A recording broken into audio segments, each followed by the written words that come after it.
ওং নমঃ ভগবতে বাসুদেবায়।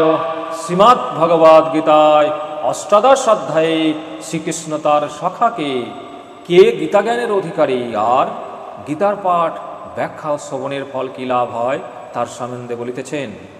ইদং তে নহা তপস্কায় নহা ভক্তায় কদাচন না চাহা শাস্ত্রবৈবাচ্যং না চামং জহ ভোষয়তি। যে তপস্যা করে না বা সধর্ম অনুষ্ঠান করে না, যে অভক্ত, যে শুনিবার ইচ্ছা রাখে না এবং যে আমাকে নিন্দা করে, এই রূপ ব্যক্তিকে তুমি গীতা শাস্ত্র বলিবে না। ইদং পরমং গুহ্যং মদমে ভক্ত ভিধাসাতি ভক্তিং ময়ি পারং ক্রীতা মমেবে সাত সংশয়।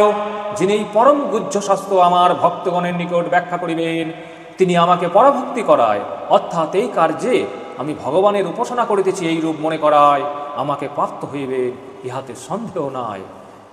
ন চ তস্মান শিশু কশ্চিন মে প্রিয় কৃতন ভবিতা ন চ মে তস্মাদন প্রিয়তর ভুবি।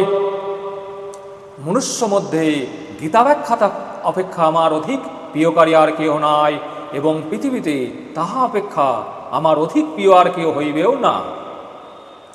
অধিষ্ঠাতে চায়াইমং ধর্মং সংবাদমাভয় জ্ঞান যজ্ঞেন তেনহামিষ্ট সমত্তি মে মতে।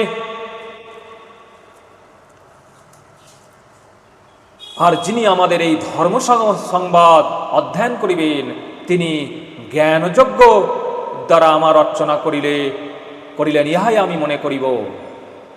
শ্রদ্ধাবান সংশ্চ শ্রীনুদায় অবজননা সহ বিজুমুক্ত শ্রবালঙ্কান প্রপন্নাত পূর্ণ কর্মা নমঃ।